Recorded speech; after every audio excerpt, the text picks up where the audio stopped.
एक था राजा एक थी रानी, दोनों मर गए, खत्म कहानी। ऑलमोस्ट सभी ने सुनी होगी ये कहानी तो, और इससे छोटी कहानी मैंने तो नहीं सुनी आज तक। वैसे आज इस वीडियो में ऐसी एक क्वीन के बारे में बात करेंगे जिसको इंडिया क्या, यूएस क्या, मतलब पूरी दुनिया जानती है। लेकिन अनफॉर्चुनेटली अभी रिसेंटली उनकी जो है डेथ हो गई है। एंड आप समझ ही गए होंगे मैं किसके बारे में बात कर रहा हूँ।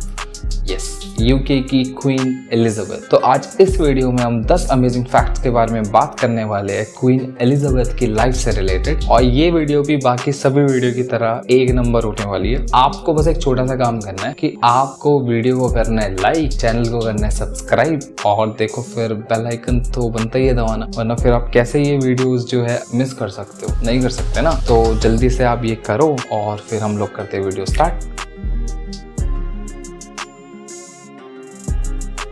फैक्ट नंबर 1, क्वीन एलिजाबेथ, जिनको क्वीन एलिजाबेथ 2 के नाम से भी जाना जाता है। इनका पूरा नाम एलिजाबेथ अलेक्जेंड्रिया मैरी विंस्टर है और इनका जन्म 21 अप्रैल 1926 के दिन लंदन में हुआ था। और फिर 21 साल बाद ही 20 नवंबर 1947 के दिन इनकी शादी हो गई थी ग्रीक और डेनमार्क के प्रिंस फिलिप के साथ, जिनका भी लास्ट ईयर 2021 में 99 ईयर्स की एज में जो है निधन हो गया था। फैक्ट नंबर 2, अपने पिता के निधन के बाद 6 फरवरी 1952 के दिन इनको राजगद्दी दे दी गई थी। और फिर तब से लेकर के 8 सितंबर 2022 जो कि इनका आखिरी दिन था, तब तक ये यूके की क्वीन के पद पर थी। मतलब कि इन्होंने अपनी जिंदगी के 70 साल एज अ क्वीन के रूप में बिता दिए। और अब इनके जाने के बाद जो है इनके पहले बेटे प्रिंस चार्ल्स को राजगद्दी दे दी जाएगी और अब वो प्रिंस ने किंग कहलाए जाएंगे।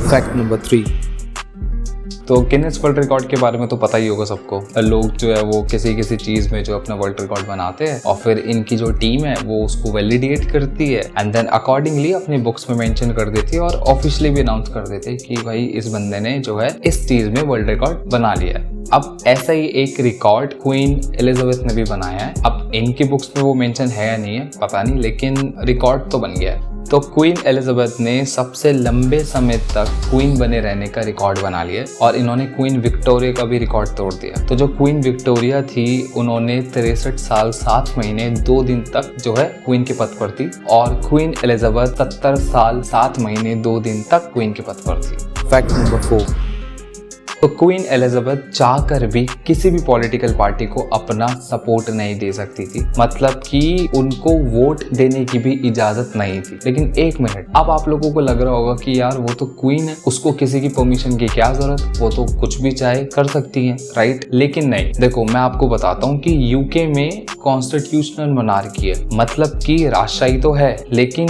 वो अकॉर्डिंग टू कॉन्स्टिट्यूशन, मतलब संविधान। तो वहां पर संविधान पहले है, उसके बाद राजशाही है। तो कॉन्स्टिट्यूशन में ऑलरेडी मेंशन है कि क्वीन को क्या करने की इजाजत है, क्या करने की इजाजत नहीं है, क्वीन के पास क्या पावर्स है और क्या पावर्स नहीं है। फैक्ट नंबर 5, तो चलो मैं ना आपको एक नई चीज बताता हूँ इंटरनेशनल ट्रैवल से रिलेटेड। वैसे जो लोग ऑलरेडी इंटरनेशनली ट्रैवल करते हैं उनको तो पता ही होगा, बट जो नहीं करते और फ्यूचर में करने की सोच रहे हैं मेरे ऐसे, उनके लिए। तो फॉर एग्जाम्पल मानो आप इंडिया से जाना चाहते हो स्पेन, ठीक है? तो आपके पास पासपोर्ट होना ज़रूरी है, राइट? और स्पेन जा रहे हो तो स्पेन का वीज़ा भी होना ज़रूरी है। तो अब मान के चलो कि आपको ना कोई नॉन स्टॉप फ्लाइट नहीं मिल रही जो इंडिया से सीधा आपको स्पेन में जाके छोड़ दे, ठीक है? अब आपके पास जो फ्लाइट अवेलेबल है वो है कनेक्टिंग फ्लाइट। तो पहली जो फ्लाइट होगी वो इंडिया से लेकर के फॉर एग्जाम्पल होगी दुबई तक की और फिर दुबई से होगी स्पेन की, ठीक है? तो अब क्योंकि आप पहले फ्लाइट से दुबई में अराइव करोगे और फिर दुबई से दूसरी फ्लाइट लोगे स्पेन की, तो अब कुछ कंट्रीज की पॉलिसी ये है कि अगर आप उनकी कंट्री में आकर के दूसरी फ्लाइट लोगे तो आपके पास उस कंट्री का भी वीज़ा होना ज़रूरी है, वरना वो आपको अलाउ नहीं करेंगे दूसरी फ्लाइट लेने के लिए। तो देखो दुबई का तो मुझे पता नहीं, लेकिन कुछ कंट्रीज है जिसमें ये एप्लीकेबल है। तो अगर आप फ्यूचर में कभी भी सोच रहे हो और बीच में ऐसी कोई इंटरनेशनल कंट्री आती है तो आप पहले ही उनकी ये पॉलिसी चेक कर लेना, वरना भाई देखो वहां तक तो पहुंच जाओगे बीच में और फोन घुमाते रह जाओगे और बहुत दिक्कत हो जाएगी, ठीक है? तो पहले ये चेक कर लेना। अब बैक टू टॉपिक की क्वीन एलिजाबेथ का क्या रिलेशन है इससे, राइट? बिल्कुल भी कोई मतलब नहीं है भाई, क्योंकि उनको किसी भी पासपोर्ट और वीजा की जरूरत ही नहीं है। अब चाहे बीच में एक कंट्री आए, 2 आए, 3 आए या 10 आए, 10 तो ज़्यादा हो गया, मतलब कुछ भी हो तो उनको तो ज़रूरत नहीं है बिल्कुल भी, ठीक है। और गाड़ी चलाने के लिए भी उनको किसी लाइसेंस की ज़रूरत नहीं है, अगर कभी उनका मन किया तो, मतलब अब तो नहीं, मतलब जो फ्यूचर में क्वीन या किंग होंगे उनके लिए। फैक्ट नंबर 6, तो देखो, कोर्ट क्वीन पर कोई भी केस कंडक्ट नहीं कर सकता और क्वीन को ना 1 पाउंड भी टैक्स देने की जरूरत नहीं है। वहाँ तो पाउंड ही होता है ना, हाँ, तो टैक्स देने की बिल्कुल भी जरूरत नहीं है। फैक्ट नंबर 7, क्वीन एलिजाबेथ ना ही सिर्फ यूके की, यहाँ तक कि कनाडा, ऑस्ट्रेलिया, न्यूजीलैंड के अलावा 11 और देशों की हेड ऑफ स्टेट थी। फैक्ट नंबर 8, क्वीन एलिजाबेथ कभी भी अगर खुद से कोई डिनर पार्टी कंडक्ट करती थी तो हमेशा ही 13 लोगों से ज़्यादा या 13 लोगों से कम कोई इनविटेशन जाता था। गलती से अगर एग्जैक्टली 13 हो जाते थे तो फिर एक आधे का इनविटेशन कैंसिल। तो माना ये जाता है कि 13 नंबर जो था वो उनका अनलकी नंबर था। फैक्ट नंबर 9, तो क्वीन एलिजाबेथ के पास ये राइट था कि पार्लियामेंट में पास हुए किसी भी बिल को वो अप्रूव और डिसमिस कर सकती थी। वैसे लास्ट टाइम ऐसा 1708 में हुआ था, आज से 300 साल पहले।